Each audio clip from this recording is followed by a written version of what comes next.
참 좋으신 우리 하나님의 은총과 사랑이 교회 여러분들과 함께 하시기를 축원합니다. 한 주간 평안하셨습니까? 감사합니다.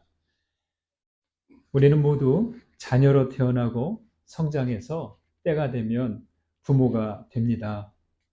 부모 없이 자녀가 되지 못하고 또 자녀 없이 부모가 되지 못합니다. 처음부터 무책임한 부모가 되고 싶은 사람은 없을 것이고 제멋대로 막 살려는 자녀는 없을 것입니다. 좋은 부모가 되고 싶어 할 것이고 자랑스러운 자녀가 되고자 할 것입니다. 그런데 이게 생각대로 마음대로 잘 안 되죠. 여러분은 어떤 부모가 되기를 바라고 있습니까? 그리고 어떤 자녀가 되려고 하십니까? 부모는 자녀에게 평생 복과 생명의 통로가 됩니다. 또 자녀는 부모에게 삶의 기쁨이자 이유가 됩니다. 분명한 것은 부모와 자녀는 서로에게 정말 소중한 존재라는 것입니다.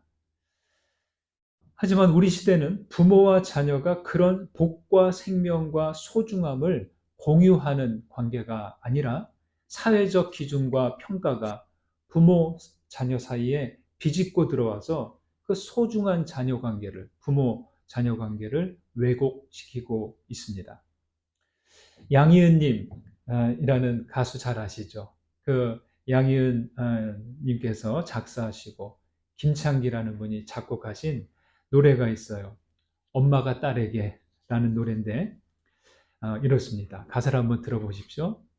난 잠시 눈을 붙인 줄만 알았는데 벌써 늙어 있었고 넌 항상 어린아이일 줄만 알았는데 벌써 어른이 다 되었고 난 삶에 대해 아직도 잘 모르기에 너에게 해줄 말이 없지만 내가 좀 더 행복해지기를 원하는 마음에 내 가슴속을 뒤져 할 말을 찾지. 그러면서 또 이제 말하는 겁니다. 공부해라. 아니야, 그건 너무 교과서야. 성실해라. 나도 그러지 못했어. 사랑해라. 아니야, 그건 너무 어려워. 그리고 조금 있다가 너의 삶을 살아라. 이게 1절이에요. 그리고 2절에는 그 딸이 이어받아서 같은 내용을 딸의 입장에서 그대로 이야기합니다. 그러다가 이제 후렴을 마지막에는 엄마가 이어받아서 다시 노래합니다. 내가 좀 더 좋은 엄마가 되지 못했던 걸 용서해 줄 수 있겠니? 넌 나보다는 좋은 엄마가 되겠다고 약속해 주겠니? 이렇게 하고 엄마와 딸이 같이 손잡고 랄랄랄라 하면서 노래가 끝나요.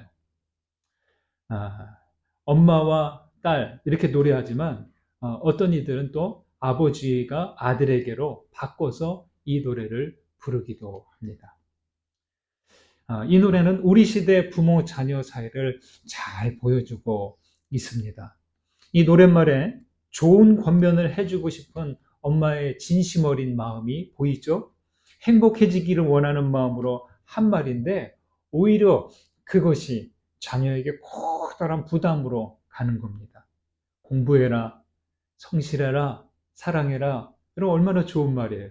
근데 이게 듣는 자녀들 입장에서는 엄청난 스트레스라는 거죠. 좋은 말인데 너무 교과서적이고 사실 부모인 그들도 부모님들도 젊었을 때 그렇게 하지 못했다는 것을 성찰합니다. 그래서 좋은 엄마가 되지 못하는 것을 성찰하면서 용서를 구하죠. 그래도 여기 아주 중요하고 진실한 부탁이 있습니다. 여러분 뭔가요? 너의 삶을 살아라. 저는 이 부분이 아주 깊게 다가왔어요. 너의 삶을 살아라. 그렇죠. 누구나 자기만의 삶을 살아야 됩니다. 기대와 바람이 아무리 크더라도 그 사람만의 모습으로 살아야 하는 것이죠. 너의 삶을 살라 이 말은 제멋대로 아무렇게나 살라는 말은 아닙니다. 파란색에게 너는 초록색이 되어야 돼. 혹은 너는 빨간색이 되어야 돼 하면 그 파란색이 어떨까요? 너무 힘들겠죠. 파란색은 파란색답게 살도록 행하는 것이 자기 삶을 사는 것이죠. 사람은 누구나 자기만의 색을 찾아 살아가야 합니다. 자녀들은 자기 색깔을 찾아가야 하고 부모는 자녀들이 자신의 책을 찾도록 도와주어야 할 것입니다. 그리고 부모들 역시 계속해서 자신의 색을 찾아가야 하고 찾았다면 그 색이 바래지지 않도록 살아가야 하는 것이죠. 여러분, 우리들 각자에게 있는 나만의 색, 자신만의 색은 무엇일까요? 그것은 하나님께서 우리에게 주신 색이고 하나님의 형상으로 채워진 색일 것입니다. 하나님의 형상은 겉으로 드러나지 않고 우리의 내면을 진리와 사랑으로 채우시는 색입니다. 하나님께서는 인간을 창조하실 때 어떻게 지으셨다고 하셨습니까? 하나님의 형상대로. 그리고 창세기 말씀에 이어서 말씀합니다. 생육하고 번성하고 땅에 충만하라. 여러분, 저는 이 말씀이 너의 삶을 살아라 라는 말로 듭니다. 파란색으로 태어났다면 파란색의 삶으로, 또 초록색으로 태어났다면 초록색으로, 사람으로 태어났으면 사람답게 하나님의 형상으로 살아가라, 이 말씀이죠.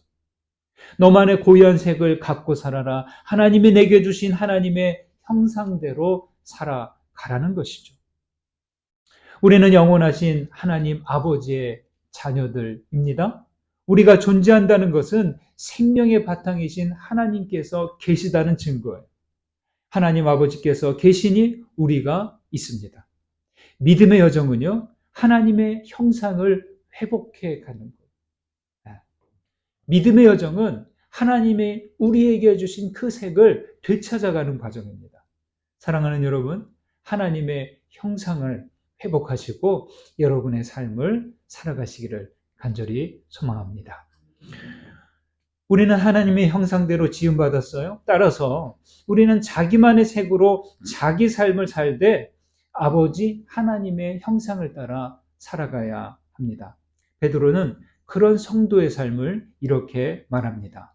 2절과 3절을 보시겠습니다. 2절 3절 읽습니다. 갓난아기들 같이 순전하고 신령한 젖을 사모하라. 이는 그로 말미암아 너희로 구원에 이르도록 자라게 하려 함이라. 너희가 주의 인자하심을 맛보았으면 그리하라. 1장 23절에 보면 너희가 거듭난 것은 썩어질 씨로 된 것이 아니니라고 합니다. 거듭나다. 그리스도인들은 모두 다시 난 사람들. 사람마다 다르겠지만 누군가는 적게, 누군가는 또 많이 거듭났을지 모르겠습니다. 죄에 대하여 죽고 하나님에 대하여 산 자들이에요. 다시 났다. 다시 났으니 영적인 의미로 보면 뭐예요? 다시 났으면 갓난아이인 거예요. 갓난아이는 세 가지를 잘해야 건강합니다. 우리 자녀를 키워보신 분들 그 세 가지가 뭡니까? 갓난아이기들. 잘 먹고 잘 싸고 잘 자고. 조금씩 다르겠지만 이 세 가지 잘 먹어야 되고 잘 싸야 되고 또 잘 자야 됩니다. 다시 난 신앙인도 이 세 가지를 잘해야 건강합니다. 잘 먹고 잘 싸고 잘 자야 합니다. 말씀을 잘 먹어야 되고 우리 마음과 생각에 쌓이는 노폐물들 또 그런 생각의 찌꺼기들 잘 배출해야 하고 그리고 하나님의 품에서 잘 자야 합니다. 잘 안식해야 합니다. 그래서 1절에서는 아직 남아있는 악독, 기만, 외식, 시기, 비방의 말들을 버리라고 하죠. 이걸 계속 버려야 돼요. 네. 나에게 있는 노폐물들이에요. 이외에도 정말 많은 우리 내면의 노폐물들과 찌꺼기들이 우리 안에 쌓여 있습니다. 잘 먹는다고 건강하지 않습니다. 속에 생긴 노폐물과 찌꺼기들을 수시로 배출해 가야 하는 겁니다. 그렇지 못하면 어떻게 돼요? 그 찌꺼기들이 독소가 되어서 우리 몸이 망가지고 마는 거죠. 그래서 1절에 보면 모든 이라는 말을 반복하면서 말합니다. 모든 악독, 모든 기만, 모든 외식, 모든 시기, 모든 비방의 말들. 이렇게 말이죠. 그리고 나서 베드로는 명령하듯 힘주어서 말합니다. 신령하고 순전한 젖을 사모하라. 신령하고 순전한 젖이 무엇입니까? 신령한 젖은 썩지 않는 진리의 말씀입니다. 어머니의 젖이 아기를 자라게 하듯이 영적 성장을 위해 하나님의 젖, 신령한 젖, 말씀이 필요합니다. 사모하라 라고 하는데 이 부분이 다른 번역에서는요, 그리워하라, 목마른, 이렇게도 나와 있습니다. 목마름과 그리움이 계속되면 어때요? 계속 목말라요. 어때요? 참 고통스럽죠. 계속 그리움이 있어요. 갈급해요. 얼마나 힘이 듭니까? 자녀를 키우신 분들은 배고픈 아기가 젖을 빠는 힘이 얼마나 강한지 경험해 보셨죠? 배고프다고 울어대는, 그냥 울어대는데도 모르고 있다가, 그래서 그래 하면서 이렇게 젖을 물렸을 때 그 빠는 힘이 얼마나 강한지 모릅니다. 아기들은 젖에 대한 본능적인 배고픔, 목마름, 그리움, 사모함이 있습니다. 그와 같이 우리는 하나님의 말씀을 향한 본능적인 배고픔, 목마름, 그리움과 사모함을 잃어서는 안 되는 겁니다. 어떤가요?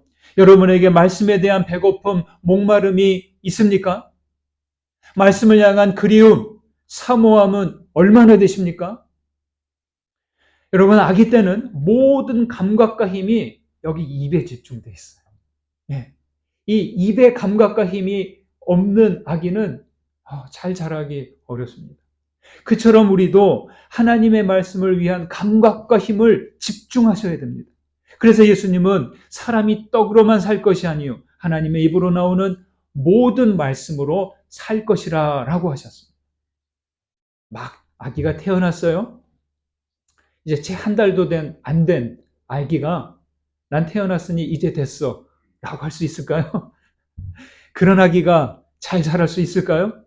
그렇지 못합니다. 계속 돌봄받고 젖을 먹고 자라가야 합니다. 그래서 여러분, 신앙인들은 세례 받음으로 멈추지 않아야 돼요.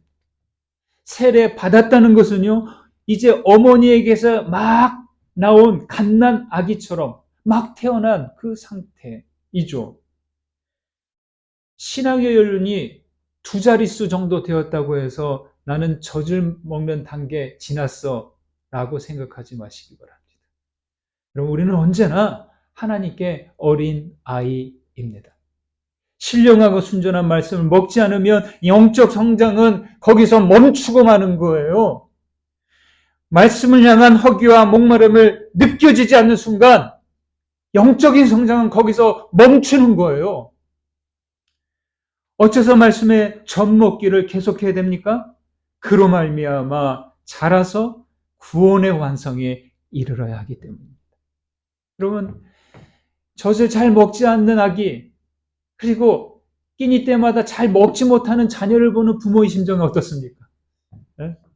얼마나 안타깝습니까? 그래서 부모들은 한 숟가락이라도 더 먹이려고 권면하는 것이죠. 3절에서는 주의 인자하심을 맛보았으면 그리하라라고 합니다. 말씀의 젖을 먹듯이 주님의 인자하심도 맛보는 것, 먹는 거예요. 여러분, 신앙은 먹는 일이에요. 주의 선하심과 인자하심을 맛본 자는 순수함으로 그 진리의 말씀을 먹어 자라갑니다. 하나님은 예수님을 통해 진리의 말씀을 무한으로, 무시로 허락해 주십니다. 왜 그렇게 무한으로, 무시로 말씀을 주시는 것일까요? 주님은 구원은 값없이 주셨지만 구원의 완성은 한 번이 아닌 꾸준히 성장해 가야 하기 때문에. 여러분, 목회자가 제일 안타까울 때가 언제인 줄 아세요? 우리 성도들이 말씀을 잘 안 드실 때. 예배 때만이 아니라 스스로 말씀을 찾아 읽고 생각하고 그 말씀을 자기 생각과 심령과 영안으로 빨아들이는 그것이 없는, 그렇게 하지 못하는 성도들 무척이나 안타깝습니다. 자녀를 키우는 기쁨이 어디에 있을까요? 저마다 좀 다르시겠죠. 어린 자녀들이 매일매일 조금씩 자라가는 것을 지켜볼 때 참 기쁘죠. 듬직하죠. 집집마다 자녀를 키우실 때 그런 것 해보셨어요? 어린 자녀들이 이렇게 뛰어다닐 때 어느 날 이제 이리 와보라고 해서 너 여기 벽에 서봐. 그런 다음에 자를 가지고 벽에 딱 붙여요. 머리에 이렇게 올려서. 그 다음에 연필을 가지고 벽에 살짝 그물 거예요. 그 다음에 거기 몇 년, 몇 월, 며칠 살짝 메모를 해둬요. 아. 그렇게 또 몇 개월 지나서 또 여기에 서봐. 얼마나 자랐나 보자. 하고 또 자를 대고 딱 그물 긋고 날짜 요일을 또 적어놔요. 그렇게 해서 쭉 이제 몇 년 지났어요. 집에 이사 가지 않았다면 그 표시가 계속 있을 거예요. 그러면 어떤 때는 1cm, 어떤 때는 2cm, 아니 어떤 때는 5cm 쑥 커 있는 것을 봅니다. 간격이 적으면 그 아이에게는 뭐라고 얘기하셨어요? 넌 밥 좀 많이 먹어야 되겠다. 예. 그리고 쑥 큰 아이에게는 오, 많이 컸네? 라고 하면서 감탄합니다. 여러분, 그런 표시를 볼 때 어떠셨어요? 아이들이 참 대견하고 듬직하고 기쁘죠. 여러분 자신의 영적인 키는 지난해보다 얼마나 잘하셨습니까? 순전하고 신령한 것, 진리의 말씀을 잘 먹고 있습니까? 하나님께서 나를 보실 때, 잘 컸네. 이러실까요? 아니면, 넌 밥 좀 많이 먹어야 되겠다. 이 말씀을 하실까요? 말씀은 먹는 거예요. 그래서 우리, 그리스도교 신앙의 그 어떤 삶을 보면은 먹는 이야기가 참 많아요. 예수님이 활동하신 이야기 보면 먹는 이야기 무지 많아요. 말씀과 성례전은 모두 음식과 관련이 있습니다. 에스겔서와 요한계시록에서는요, 하나님께서 선지자에게 말씀이 적힌 두루마리를 가져다가 먹으라라고 합니다. 예, 그 말씀이 있어요. 바울은 하나님의 가르침을 젖과 단단한 음식에 비유했습니다. 예수님은 그리고 제자들과 마지막 식사를 할 때 어떻게 하셨어요? 떡을 떼고 포도주를 이렇게 나눠 마시면서 당신의 살과 피를 받아 먹으라, 받아 마시라 라고 하셨습니다. 여러분, 이것은 바로 복음의 말씀을, 예수님의 가르침을 먹음으로 살라는 그러한 말씀인 것입니다. 참 이상해요. 제 어머님은 돌아가신 지 이제 10여 년 되셨는데, 어머님이 자주 해주셨던 그 음식을 먹으면 그 순간 어머님이 그 자리에 계신 것처럼 느껴집니다. 아니면 제가 그 예전에 어머님이 그렇게 집밥 해주셨던 그 상으로 제가 쑥 돌아갑니다. 타임머신을 타고. 그래서일까요? 저는 성찬식을 할 때마다 그리스도께서 그 자리에 계신 것처럼 느껴집니다. 그래서 친히 떡을 떼시는 것 같고, 그래서 받아 먹으라. 친히 포도주를 이렇게 나눠주시면서 받아 마셔라. 라고 하시는 것처럼 느껴집니다. 음식은요, 이렇게 어떤 말보다 깊은 의미를 전해줍니다. 여러분, 교회 건물이 없어지고 기독교 모든 예술작품들이 사라진다 해도 그리스도인은 이 성경과 성찬만 있으면 어디서든지 예배를 할 수 있어요. 이게 놀라운 일입니다. 말씀과 성례전이 있으면 교회가 될 수 있습니다. 사랑하는 여러분, 신령하고 순전한 젖 하나님의 말씀을 더욱 사모하십시오. 더욱 목말라 하시고 더욱 배고파 하십시오. 그로 인해 잘 먹고 자라서 구원의 완성에 이르시기를 주님의 이름으로 축원드립니다. 4절과 5절을 보실까요? 함께 읽습니다. 사람에게는 버림바가 되었으나 하나님께는 택하심을 입은 보배로운 산돌이신 예수께 나아가 너희도 산돌같이 신령한 집으로 세워지고 예수 그리스도로 말미암아 하나님이 기쁘게 받으실 신령한 제사를 드릴 거룩한 제사장이 될지라. 아멘.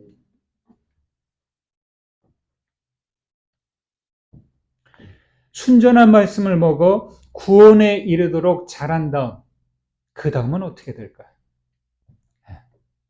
여러분, 구원에 이른 것이 목적이 아니라는 겁니다. 산 돌이신 예수께 나아가라고 합니다. 따라해 보실까요? 예수께 나아가. 성도는요, 항상 그리스도께로 가까이 나아가는 사람들. 예수님과 우리와의 관계가 평행선이 되시면 안 돼요.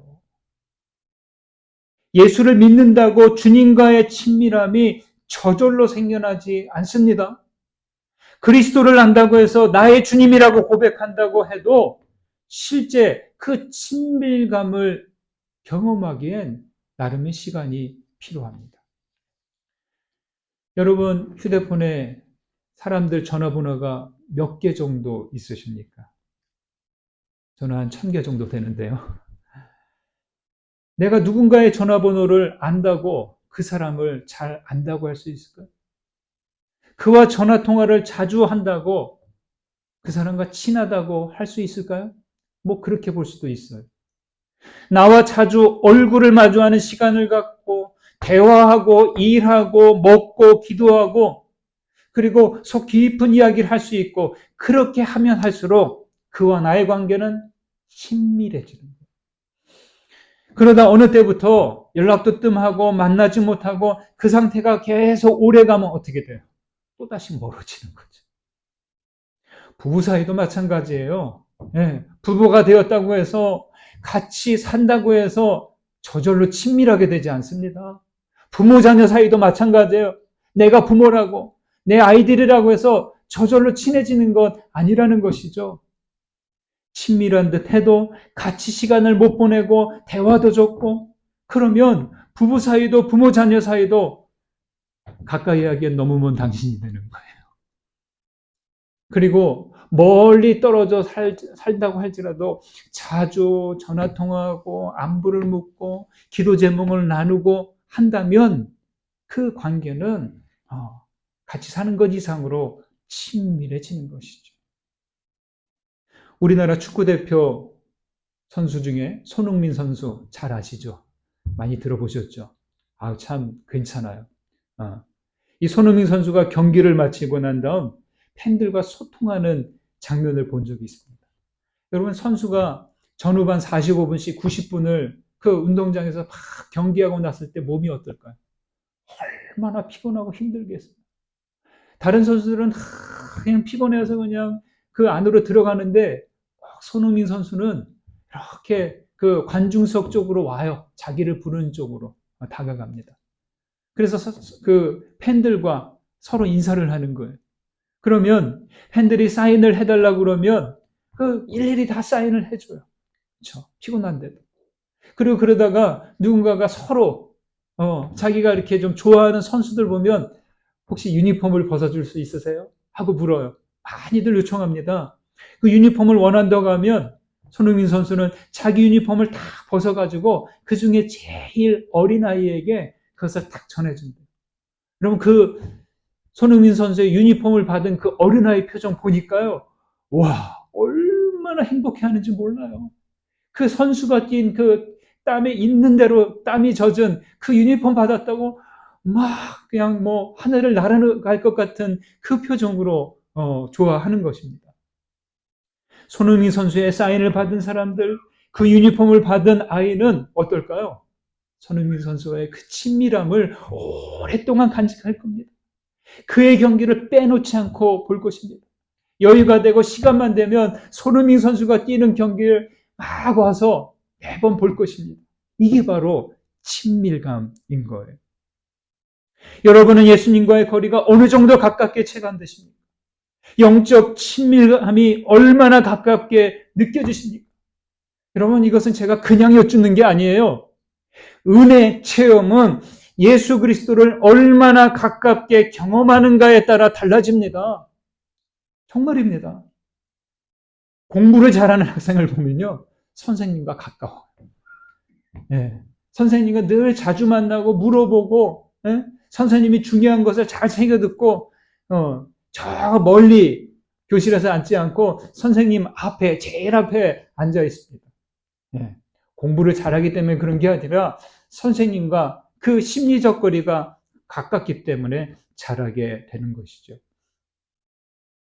주님의 숨소리와 음성과 발자국 소리를 듣고 주님의 손을 잡고 함께 걸을수록 우리의 영적인 친밀함은 더 가깝게 되는 거예요. 여러분, 그래서 예배 때도 이 강단 십자가 가까이 나올수록 우리 믿음의 친밀감은 달라집니다. 여러분 제일 가까이 오셔야 돼요. 멀찍이 앉지 마시고 가로앉지 마시고 제일 앞에. 어째서 이 왼쪽 첫 번째 줄은 반주자 외에 아무도 안 앉으시는 겁니까? 여러분 저기 공연장에 제일 비싼 자리가 어디게요? 바로 요 제일 앞자리. 여기가 되게 비싸요. 예. 여기서 봐야, 제일 앞에서 봐야 배우들과 그 공연하는 이들의 표정을 가까이 보면서 그 감동을 더 느낄 수 있기 때문입니다. 더 중요한 것은 물리적 거리보다 심리적, 영적인 거리입니다. 여기 나아가, 이거는요, 한 번으로 딱 끝나는 게 아니에요.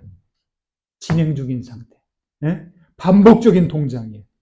매일 진행하고 매일 하나님께 나아가고 예수를 찾아가고 가까이 나오는 거예요. 하루를 열면서 예수님께 나아가시고 하루를 닫을 때 주님께 나아가십시오. 모르는 게 있을 때, 답답한 일이 있을 때, 우울할 때, 기쁠 때, 피곤하고 배고플 때도 주님께 나아가세요. 하나님, 나 오늘 너무 힘들었어요. 너무 짜증났어요. 너무 우울했어요. 주님, 나 배고파요. 계속 나와서 이야기하는 거예요. 주님과의 영적인 거리에 따라 우리의 영적인 친밀감도 달라지고 은혜 경험도 달라지는 것이죠. 예수님께 나아가라고 하는 이유가 하나 더 있어요. 주님은 살아계시기 때문에. 예. 내 부모님이 돌아가시기 전에는 자주 찾아뵙지만 돌아가시고 난 다음에는 그 사시던 집에 안 가요. 돌아가셨으니까. 여러분, 예수님을 자주 찾아가셔야 되는 이유? 주님은 살아계시기 때문입니다. 그래서 여기 말합니다. 산 돌이신 예수라고 말해요. 산 돌이라고 하는 것은 부활하여 살아계시기 때문입니다. 주님은 그리고 자기 자신만 산돌이 되지 않습니다. 주님을 믿는 모두를 산돌이 되게 하십니다. 그래서 여기 너희도 산돌같이라고 합니다. 따라해 보실까요? 너희도 산돌같이. 너희도 산돌같이. 나도 산돌같이. 나도 산돌같이. 왜 성도를 향해서 산돌이라고 하는 것일까요? 살아계신 하나님을 믿고 부활하신 예수 그리스도를 믿기 때문이에요. 바울도 로마서에서 너희 몸을 하나님이 기뻐하시는 뭐로 드리라? 거룩한 산제사라고 드리라. 예? 이렇게 말했습니다. 이것이에요. 신앙의 삶은 살아계신 하나님과 부활하신 그리스도를 믿는 거예요. 주님을 믿음으로. 그래서 나는 어떻게 돼요? 나는 영적으로 살아있는 사람이 되는 겁니다. 여러분들이 지금 살아계신 하나님의 성도들이십니다. 그런데 어째서 산돌이라고 하는 것일까? 왜 그 하고 많은 비유 중에 돌이라고 하는 걸까요? 그건 바로 집을 세우기 위해서입니다. 어떤 집일까요? 산돌같이 신령한 집으로 세워지고입니다. 예수께 가까이 나아가 친밀해질수록 신령한 집으로 세워져 가는 겁니다. 우리가 예배로 모이면 모일수록 산돌이 되어서 신령한 집이 되어가는 거예요. 이 세워지고 나아가는, 세워지고도 역시 나아가처럼 계속 연속되는 거예요. 진행되는 거예요. 갖다 놓고 그냥 고정된 채로 있는 게 아니라 매일 산 제사가 되어서 산돌로 여기 와서 모여서 예배함으로 살아있는 신령한 집이 되어가는 거예요. 모퉁이 돌이신 예수님께 가까이 나아가 거룩한 집을 짓는 것이죠. 베드로는 믿음으로 산돌이 된 성도들이 산돌이신 예수께 나아가 신령한 집으로 세워지고 그 다음 신령한 제사를 드리는 거룩한 제사장이 되라라고 합니다. 여러분 놀랍지 않습니까? 오늘 말씀의 이 진행을 보십시오. 갓난 아기들 같은 이들이 진리의 말씀을 먹고 자라서 구원에 이르고 거기서 멈추지 않고 예수 그리스도와 함께 신령한 공동체를 이루어서 거룩한 제사장이 된다. 정말이지 이 말씀은 하나님의 집, 살아있는 성전을 위한 설계도예요. 청사진이라고 할 수 있는 거죠. 여러분, 하나님의 교회는 산돌로 지어진 신령한 집입니다. 왜냐하면 부활하신 그리스도께서 머릿돌이 되시고 죄로 죽었다가 산 자들이 모여 산 집이 되었기 때문입니다. 우리는 그리스도와 더불어 모인 산 집이에요. 우리가 산돌의 믿음으로 함께할 때 이 교회, 우리 강저신의 교회는 신령한 집으로 있게 됩니다. 신앙의 삶은요, 나 홀로 구원받은 것에 멈추지 않습니다. 내 영혼 구원받았다고 됐어, 당신은 이제 쉬어. 이게 아니에요. 우리는 산돌이신 그리스도를 머릿돌로 삼고 신령한 집, 거룩한 공동체가 되어 가는 겁니다. 예수 믿음으로 새롭게 태어난 성도들은 순전하고 신령한 젖을 먹어 자랍니다. 그렇게 구원에 이른 성도가 산돌이 되어 산돌이신 예수께 나아가 신령한 집, 믿음의 집을 세워가는 겁니다. 그러니까 모든 성도는 어떤 사람들이에요? 말씀의 집을 짓는 사람들이에요. 끝으로 9절을 보시겠습니다. 9절 읽습니다. 그러나 너희는 택하신 족속이요 왕 같은 제사장들이요 거룩한 나라요 그의 소유가 된 백성이니 이는 너희를 어두운 데서 불러내어 그의 기이한 빛에 들어가게 하신 이의 아름다운 덕을 선포하게 하려 하심이라. 아멘. 너희는 주로 이 편지를 읽는 사람들, 수신자들, 이방 성도들을 가리킵니다. 이방인들이 택하신 족속이에요. 왕 같은 제사장, 거룩한 나라예요. 하나님의 소유된 백성이 되었으니 유대인들 입장에서는 놀라운 일들입니다. 왜냐하면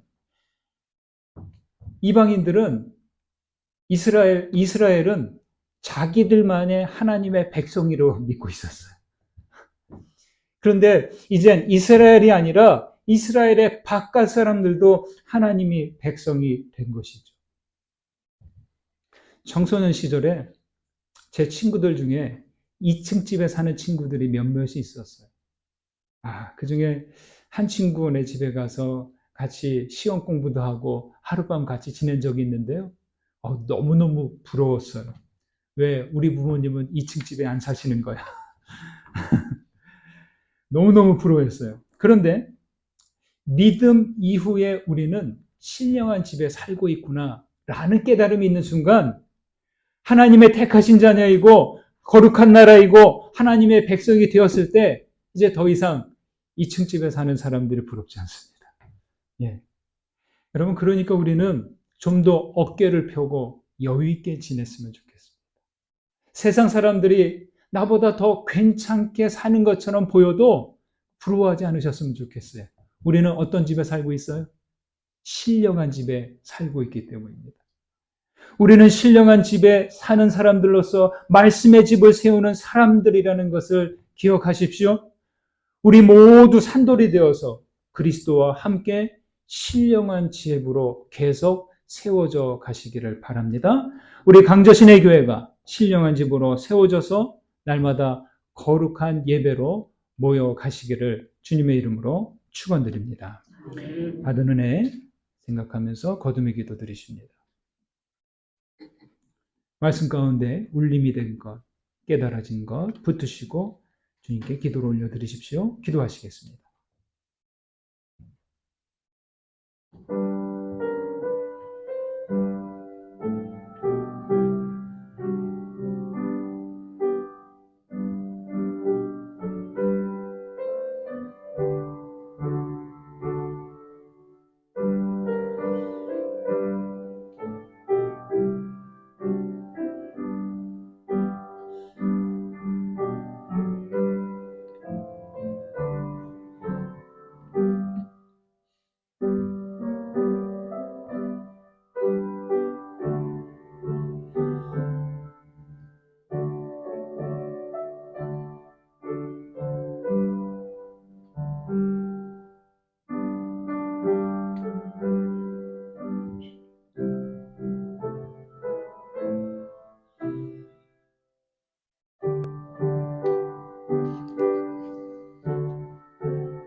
하나님, 우리를 구원하시고 자녀 삼으신 것 감사합니다.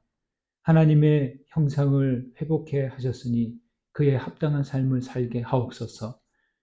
우리는 주님의 자녀들이오니 신령하고 순전한 말씀을 먹어 자라기를 원합니다. 값없이 구원을 얻었으니 구원의 완성을 향해 나아가도록 날마다 이끌어 주옵소서. 하나님, 날마다 부활하신 그리스도께 나아갑니다. 우리도 산돌이 되어 신령한 집으로 세워지고 왕같은 제사장으로 거룩한 나라가 되게 하옵소서. 예수님의 이름으로 기도드립니다. 아멘.